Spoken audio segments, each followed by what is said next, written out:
Another Monday training camp day, Skinny. This one was an easy one. All special teams. We didn't get to see a whole lot of 11 on 11, 7 on 7, but there were a few bright spots, especially for the defense. Yeah, they had one 11 on 11 session. The offense was driving it off their own goal line. They started at the 2. First team offense got a first down. Second team got a couple. The first team came back, and Joseph Ossai tackled Zach Moss for a safety, beat Orlando Brown on the play. Now, I don't know if that was supposed to be a double team, whatever, but it was a good play by Joseph Ossai in the defense, and they did a pretty good job keeping them pinned in, which is what you got to hope if that happens in a regular season circumstance. Joseph Ossai, a guy that beginning of the year we were talking to Lou Anarumo about, he needs to have a big year because his contract's coming up, but this is a guy who flashed as a rookie.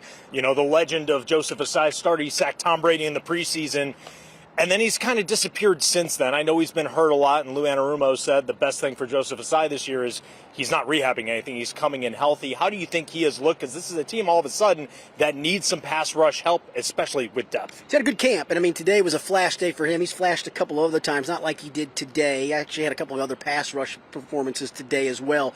And to your point, you know, it kind of started the downslide that last game in Kansas City when he committed the penalty on Patrick Mahomes in that AFC Championship game. He actually had a pretty good second half of that season, but to your point about Lou Anarumo, and what he has said is the guys really had to rehab. He didn't have to do that through OTAs. He didn't have to do that in the offseason. He just had to get ready for this season, and to his credit, he's taking full advantage of that at the moment, and especially with Trey Hendrickson and Sam Hubbard being out, he's gotten more snaps and more reps with the ones. And the big news today before the practice even started was Cam Sample. We kind of knew this was coming. Never good when you see guys go down with those small tissue lower leg injuries. Torn Achilles, out for the season. Big hit because, as you mentioned, starting 2 defensive ends are limited right now. Cam was going to make this team and play a depth role, and now he's gone. Yeah, I mean, he can do a lot of stuff. They play mostly inside, even though he's listed as an end, but he can play some end. To your point, he's a rotational piece. To what Zach Taylor said about him today, he's been a big role player for this team in multiple roles, and I don't think that can be taken for granted. And so is it a huge loss? No, Trey Hendrickson's a huge loss, but it is a loss for a guy that's a rotational piece in many ways for this football team. The depth chart came out today. Any surprises for you? Not really. I know some people will be taking it back that Trent Brown's number 1 at right tackle, even though he hasn't practiced, but that's a veteran getting the right tackle slot. Rookies very rarely, unless you're planning on that rookie being a starter, and they're not there yet with Amarius Mims. They may get to that point with him, the way he's played. No, and I'm trying to think if there's anything else on the other side of the ball. You know, Sheldon Rankins is listed as a starter. That makes all the sense in the world. Maybe some people surprised Von Bell was in there as a starter. I'm not, because I thought that was going to be Von Bell and Geno Stone, and I still think it's going to be that way.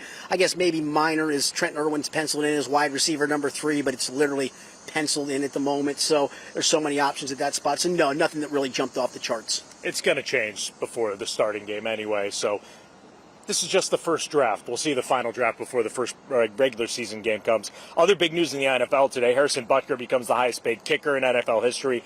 That's significant for this franchise because Evan McPherson, very good. I'd say up there with Harrison Butker as one of the best kickers in the NFL right now. He's due for an extension as well. We got to talk to him in the locker room. Yeah, he didn't seem overly worried. If it happens, it happens. If it doesn't, it doesn't. He said, you don't want it hanging over your head. To his point, he also talked about, as a kicker, you got to block a lot of things out. He'll block this out if it comes to them not extending him. But the money's there now. You see what the money is and where that is. And Evan's in that territory for sure, in my opinion, and probably in his agent's opinion, maybe even in his own opinion. He said all the right things today. He's going to get paid somewhere. You'd hope it's here, but, maybe not. I do think something gets done. I just don't know if it's going to get done in as timely a manner as we'd all like it to get done. And, it doesn't happen in this league very often. You know what they can also do in this offseason? They can tag him. They can tag him. I don't know if you do that to a kicker very often, if you want to use the tag on a kicker, but they could.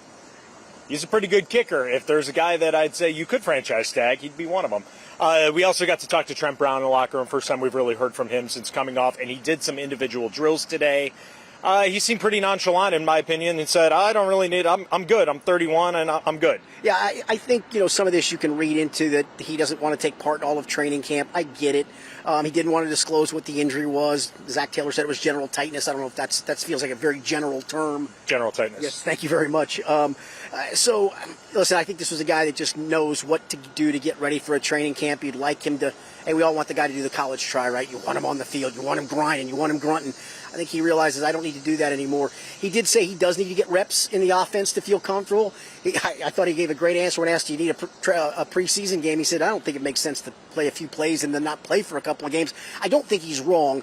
Don't forget, he's going to get some joint practices. He'll get enough reps to get in. It's a matter of getting in football shape. It's a matter of when he does get in those snaps, when they put the tape on, is he better than Amarius Mims or is Amarius Mims better than him? They've made no bones. The best guy's going to play.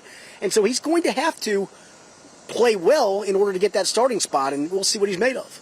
All right. First preseason game coming up on Saturday. We finally have a little bit of movement. Maybe the murky waters are clearing of what this team is going to look like when they take the field on Saturday.